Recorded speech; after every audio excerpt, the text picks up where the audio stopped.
Welcome to dream KBC GK. दोस्तों एक बार फिर से स्वागत है आपका ड्रीम केबीसी जीके चैनल में। दोस्तों आज इस वीडियो के अंदर इतिहास के, जनरल नॉलेज के, सामान्य ज्ञान के 50 अति महत्वपूर्ण क्वेश्चन लेके आया हूँ। हमारा यह वीडियो आपको अच्छा लगता है, नॉलेजेबल लगता है, आपकी स्टडी में हेल्पफुल लगता है तो इसे लाइक कीजिए, शेयर कीजिए। और अभी तक आपने हमारा यह channel dream KBC GK channel subscribe नहीं किया है, आप हमारे चैनल पर नए हो तो दोस्तों आपको नम्र विनती रहेगी, आप नीचे रहे रेड कलर के सब्सक्राइब बटन को दबा दीजिए और बाजू में रहे बेल आइकन को दबा दीजिए ताकि आपको हमारे आने वाले ऐसे ही फुल्ली नॉलेजेबल वीडियो की नोटिफिकेशन मिलती रहेगी। तो वीडियो अंत तक देखिए, अच्छा लगे तो लाइक जरूर करना। क्वेश्चन नंबर 351, महास्थान तथा शाहगोरा के अभिलेख किस सम्राट के शासनकाल के हैं? अगर आपको पता हो तो इस क्वेश्चन का आंसर आप कमेंट भी कर सकते हो और अपना नॉलेज भी चेक कर सकते हो। तो इस क्वेश्चन को चंद्रगुप्त मौर्य के शासनकाल के समय के हैं। तो यहाँ पे महास्थान अभिलेख जो बोगरा बांग्लादेश से प्राप्त हुआ है, यह अभिलेख चंद्रगुप्त मौर्य के काल का है और उसके शासन के अकाल पड़ने का उल्लेख करता है महास्थान अभिलेख। और सोहगोरा ताम्रलेख, सोहगोरा ताम्र अभिलेख, ये ताम्रपट पर लेखबद्ध प्राचीन लेख है। ये उत्तर प्रदेश में गोरखपुर के पास सोहगोरा नामक स्थान से प्राप्त हुआ है। सोहगोरा अभिलेख। क्वेश्चन नंबर 2, अशोक के प्रयाग अभिलेख पर समुद्रगुप्त की प्रशस्ति को किसने उत्कीर्ण किया था? अशोक के प्रयाग अभिलेख पर समुद्रगुप्त की प्रशस्ति को किसने उत्कीर्ण किया था? तो इसका उत्तर है हरिसेन, जो समुद्रगुप्त के राजकवि हरिसेन ने उत्कीर्ण किया था। क्वेश्चन नंबर 353, नासिक अभिलेख में किस सातवाहन शासक को एक ब्राह्मण कहा गया है? नासिक अभिलेख में किस सातवाहन शासक को एक ब्राह्मण कहा गया है? इस क्वेश्चन का गौतमी पुत्र सातकर्णी, तो गौतमी पुत्र सातकर्णी को नासिक अभिलेख में एक ब्राह्मण कहा गया है। क्वेश्चन नंबर 354, पुलकेशिन द्वितीय के ऐहोल अभिलेख को किसने लिखा है? पुलकेशिन द्वितीय के ऐहोल अभिलेख को किसने लिखा है? तो इस क्वेश्चन का रवि कीर्ति ने लिखा है पुलकेशिन द्वितीय के ऐहोल अभिलेख को। अगला क्वेश्चन, ऐहोल अभिलेख में पुलकेशिन द्वितीय और किसके संघर्ष का वर्णन मिलता है? ऐहोल अभिलेख में पुलकेशिन द्वितीय और किसके संघर्ष का अभिलेख मिलता है, वर्णन मिलता है? इस क्वेश्चन में सम्राट हर्षवर्धन, तो ऐहोल अभिलेख में पुलकेशिन द्वितीय और सम्राट हर्षवर्धन के संघर्ष का वर्णन मिलता है। अगला क्वेश्चन, स्तूप की पहली चर्चा कहाँ मिलती है? इस क्वेश्चन में ऋग्वेद में मिलती है स्तूप की पहली चर्चा। चलते हैं अगले क्वेश्चन, बुद्ध की प्राचीन मूर्तियाँ किस काल में बनाई गई है? बुद्ध की प्राचीन मूर्तियाँ किस काल में बनाई गई है? तो इसका उत्तर गांधार काल में बनाई गई बुद्ध की प्राचीन मूर्तियाँ। चलते हैं अगले क्वेश्चन, कौन से ग्रंथ में संगीत का प्रथम साक्ष्य मिलता है? कौन से प्राचीन ग्रंथ में संगीत का प्रथम साक्ष्य मिलता है? तो इसका उत्तर सामवेद में संगीत का प्रथम साक्ष्य मिलता है। अगला क्वेश्चन, कौन सा वेद कर्मकांड प्रधान है? कौन सा वेद कर्मकांड प्रधान है? तो इसका उत्तर है यजुर्वेद कर्मकांड प्रधान है। अगला क्वेश्चन, कौन सा अरब का लेखक 9वीं शताब्दी में भारत आया था? तो अरब का कौन सा लेखक 9वीं शताब्दी में भारत आया था? इस क्वेश्चन सुलेमान भारत आया था 9वीं शताब्दी में, अरब का लेखक। अगला क्वेश्चन, अरबी लेखक सुलेमान किसके शासनकाल में भारत आया था? अरबी लेखक सुलेमान किसके शासनकाल में भारत आया था? तो इस क्वेश्चन था मिहिर भोज के शासनकाल में भारत आया था अरबी लेखक सुलेमान।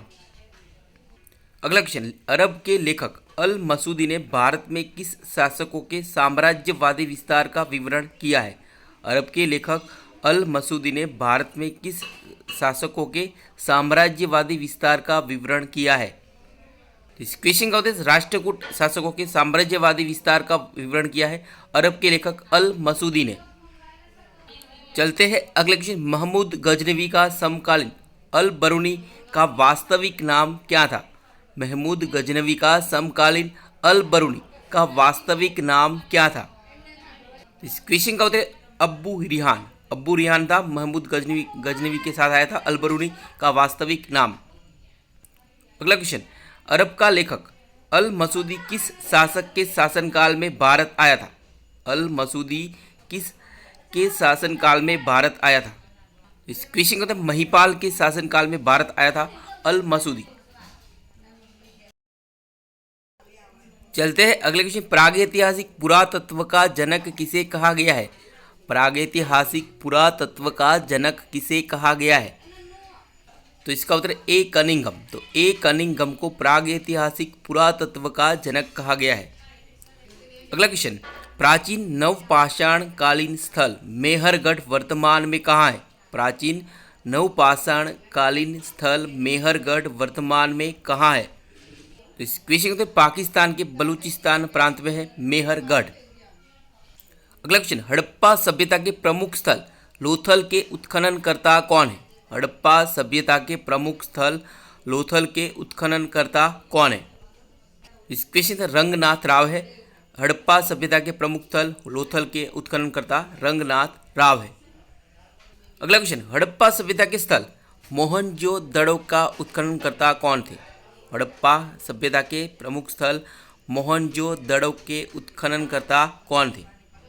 तो इसका उत्तर राखल दास बनर्जी। तो राखल दास बनर्जी थे मोहनजोदड़ो के उत्खननकर्ता।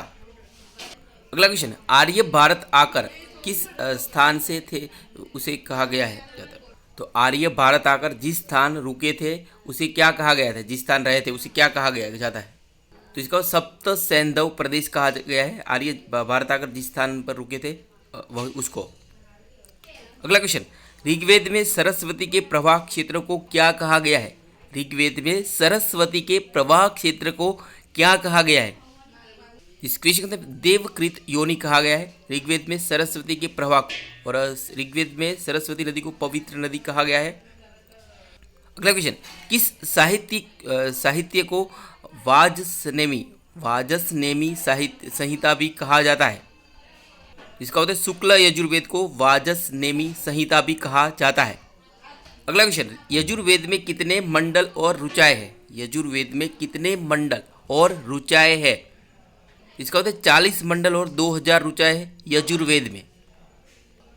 चलते हैं अगले क्वेश्चन पे। आर्य और अनार्य के बीच संघर्ष का उल्लेख कहाँ मिलता है? आर्य और अनार्य के बीच संघर्ष का उल्लेख कहाँ मिलता है? इस क्वेश्चन के अंदर ऋग्वेद में मिलता है आर्य और अनार्य के बीच संघर्ष का उल्लेख। अगला क्वेश्चन। वेद की आंख किसे कहा गया है? वेद की आंख किसे कहा गया है? तो इसका उत्तर यहाँ पे ज्योतिष वेदांग को वेद की आंख कहा गया है। तो यहाँ पे ओनली वेदांग नहीं आएगा, ज्योतिष वेदांग को वेद की आंख कहा है। इसे वैदिक यज्ञों और अनुष्ठानों का समय ज्ञात होता है। यहाँ ज्योतिष में का मतलब वेदांग ज्योतिष है। अगला क्वेश्चन। व्याकरण की सबसे पहली और व्यापक रचना कौन सी है? व्याकरण की सबसे पहली और व्यापक रचना कौन सी है? तो इसका उत्तर अष्टाध्यायी है व्याकरण की सबसे पहली और व्यापक रचना। तो अष्टाध्यायी के रचनाकार पणिनि है। अगला क्वेश्चन। वेदांग ज्योतिष में किसके अध्ययन का उल्लेख मिलता है? वेदांग ज्योतिष में किसके अध्ययन का उल्लेख मिलता है? तो इस क्वेश्चन में खगोल विज्ञान। तो वेदांग ज्योतिष में खगोल विज्ञान के अध्ययन का उल्लेख मिलता है। अगला क्वेश्चन। वेद की नासिका किसे कहा गया है? वेद की नासिका किसे कहा गया है? इसका उत्तर शिक्षा को वेद की नासिका कहा गया है। अगला क्वेश्चन। ऐत्रेय ब्राह्मण ग्रंथ की रचना किसने की थी? ऐत्रेय ब्राह्मण ग्रंथ की रचना किसने की थी? इस क्वेश्चन में माहीदास ऐत्रेय। तो माहीदास ऐत्रेय ने ऐत्रेय ब्राह्मण ग्रंथ की रचना की थी। चलते हैं अगले क्वेश्चन। उपनिषद का शाब्दिक अर्थ क्या होता है? उपनिषद का शाब्दिक अर्थ क्या होता है? इसका उत्तर एकांत में प्राप्त ज्ञान।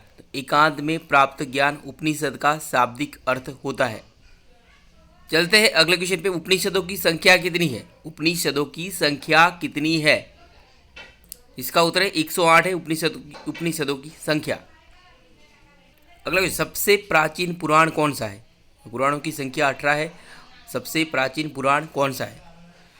तो इसका उत्तर है मत्स्य पुराण सबसे प्राचीन पुराण है। चलते हैं अगले। किसे चतुर्विंशति सहस्त्र संहिता भी कहा जाता है? किसे चतुर्विंशति सहस्त्र संहिता भी कहा जाता है? इस क्वेश्चन में रामायण को चतुर्विंशति सहस्त्र संहिता भी कहा गया है और रामायण की रचना महर्षि वाल्मीकि ने की थी। अगला क्वेश्चन, किस ग्रंथ को जय संहिता या सत सहस्त्र संहिता भी कहा जाता है? यहाँ पे सत सहस्त्र संहिता किस ग्रंथ को कहा जाता है? तो इस क्वेश्चन का उत्तर महाभारत को जय संहिता या सत सहस्त्र संहिता भी कहा जाता है। तो महाभारत की रचना महर्षि वेदव्यास ने की थी और महाभारत का लेखन कार्य गणेश जी ने किया था और महाभारत में 1 लाख से भी अधिक श्लोक है और 18 पर्व है। चलते हैं अगले क्वेश्चन पे। महाभारत के किस पर्व में श्रीमद् भगवत गीता का वर्णन है? तो इस क्वेश्चन में भीष्म पर्व में श्रीमद् भगवत गीता का वर्णन है महाभारत के। अगला क्वेश्चन, पूर्व मीमांसा के प्रवर्तक कौन है? इसका उत्तर है आचार्य जैमिनी पूर्व मीमांसा के प्रवर्तक है और बद्रायन उत्तर मीमांसा के प्रवर्तक है। अगला क्वेश्चन, जैन धर्म के 23वें तीर्थकर कौन है? जैन धर्म के 23वें तीर्थकर कौन है? इस क्वेश्चन में पार्श्वनाथ जैन धर्म के 23वें तीर्थकर है और जैन धर्म के 24वें तीर्थकर महावीर स्वामी थे। अगला क्वेश्चन, महावीर स्वामी के बचपन का नाम क्या था? महावीर स्वामी के बचपन का नाम क्या था? तो इसका उत्तर वर्धमान था महावीर स्वामी के बचपन का नाम। चलते हैं अगले क्वेश्चन, महावीर स्वामी को किस स्थान ज्ञान की प्राप्ति हुई थी? महावीर स्वामी को किस स्थान ज्ञान की प्राप्ति हुई थी? इसका उत्तर है रुजुपालिका नदी के तट पर झुम्बिक ग्राम में महावीर स्वामी को ज्ञान की प्राप्ति हुई थी। रुजुपालिका नदी के तट पर झुम्बिक ग्राम में। अगला क्वेश्चन, बाबरनामा तुझ के बाबरी का अंग्रेजी में अनुवाद किसने किया था? इसका उत्तर है लेडेन और रस्किन। लेडेन और रस्किन ने बाबरनामा का अंग्रेजी में अनुवाद किया था। वेरी वेरी इंपॉर्टेंट क्वेश्चन है ये। अगला क्वेश्चन, जैन तीर्थकर नेमिनाथ का प्रतीक चिन्ह क्या है? जैन तीर्थकर नेमिनाथ का प्रतीक चिन्ह क्या है? तो इसका उत्तर है शंख है, नीलोत्पल शंख जैन तीर्थकर नेमिनाथ का प्रतीक चिन्ह। चलते हैं अगले क्वेश्चन, महात्मा गौतम बुद्ध का जन्म कब हुआ था? तो इसका उत्तर है 563 ईसा पूर्व में हुआ था महात्मा गौतम बुद्ध का जन्म। चलते हैं क्वेश्चन, महात्मा बुद्ध का पालन पोषण किसने किया था? महात्मा बुद्ध का पालन पोषण किसने किया था? तो इसका उत्तर प्रजापति गौतमी ने किया था महात्मा बुद्ध का पालन पोषण। अगला क्वेश्चन, आर्य समाज की स्थापना किसने की थी? आर्य समाज की स्थापना किसने की थी? इसका उत्तर स्वामी दयानंद सरस्वती ने की थी आर्य समाज की स्थापना। क्वेश्चन नंबर 394, ब्रह्म समाज की स्थापना किसके द्वारा की गई थी? ब्रह्म समाज की स्थापना किसके द्वारा की गई थी? इसका उत्तर राजा राम मोहन राय द्वारा की गई थी ब्रह्म समाज की स्थापना। अगला क्वेश्चन, वेदों की ओर लौटो। वेदों की ओर लौटो का नारा किसने दिया था? तो इसका उत्तर दयानंद सरस्वती ने दिया था वेदों की ओर लौटो का नारा। चलते हैं, रामकृष्ण मिशन की स्थापना किसने की थी? रामकृष्ण मिशन की स्थापना किसने की थी? इसका उत्तर स्वामी विवेकानंद ने की थी रामकृष्ण मिशन की स्थापना। क्वेश्चन नंबर 397, सिख धर्म का संस्थापक किस सिख गुरु को माना जाता है? सिख धर्म का संस्थापक किस सिख गुरु को माना जाता है? इस क्वेश्चन में गुरु नानक को सिख धर्म का संस्थापक माना जाता है। चलते हैं अगले क्वेश्चन, चौसा का युद्ध किस किस के बीच हुआ था? चौसा का युद्ध किस किस के बीच हुआ था? तो इसका उत्तर है शेर शाह सूरी और हुमायूं के बीच हुआ था चौसा का युद्ध। क्वेश्चन नंबर 399, मलिक मोहम्मद जायसी। मलिक मोहम्मद जायसी किसके समकालीन थे? तो इसका उत्तर है शेर शाह सूरी के समकालीन थे मलिक मोहम्मद जायसी। क्वेश्चन नंबर 400, आगरा में लाल किला और अलाई दरवाजा बुलंद दरवाजा किसके काल के प्रमुख बिंदु है? किसके काल में निर्माण हुए थे? आगरा के लाल किला, लाई दरवाजा, बुलंद दरवाजा किसके काल के प्रमुख बिंदु है? इसका उत्तर है अकबर, बादशाह अकबर के काल में बने थे। दोस्तों यहाँ पे यह वीडियो समाप्त होता है। हमारा यह वीडियो आपको अच्छा लगा हो, नॉलेजेबल लगा हो, आपकी स्टडी में हेल्पफुल लगा हो तो इसे लाइक कीजिए, शेयर कीजिए और अभी तक आपने हमारा यह channel dream KBC GK channel subscribe नहीं किया है, आप हमारे चैनल पर नए हो तो दोस्तों आपको नम्र विनती रहेगी, आप नीचे रहे रेड कलर के सब्सक्राइब बटन को दबा दीजिए और बाजू में रहे बेल आइकन को दबा दीजिए ताकि आपको हमारे आने वाले ऐसे ही फुल्ली नॉलेजेबल वीडियो की नोटिफिकेशन मिलती रहेगी। दोस्तों हमारे ड्रीम केबीसी का इंस्टाग्राम आईडी भी, आप हमें हमारे वीडियो अच्छे लगते हैं, नॉलेजेबल लगते हो, इंस्टाग्राम आईडी भी आप हमें फॉलो कर सकते हो। और हमारा ड्रीम केबीसी जीके का फेसबुक पेज भी, आप हमारा फेसबुक पेज लाइक कर सकते हो, वहाँ पर भी हमारा नॉलेज से शेयर करते हैं। और ट्विटर पर भी फॉलो कर सकते हो। अगर हमारे वीडियो आपको अच्छे लगते हैं तो अदर सोशल मीडिया साइट पर भी हमें फॉलो कर सकते हो। तो वीडियो अच्छा लगा हो तो लाइक कीजिए और ज़्यादा से ज़्यादा इसे शेयर कीजिए और हमें सपोर्ट कीजिए। जय हिंद, जय भारत, वंदे मातरम। मिलते हैं अगले वीडियो पे।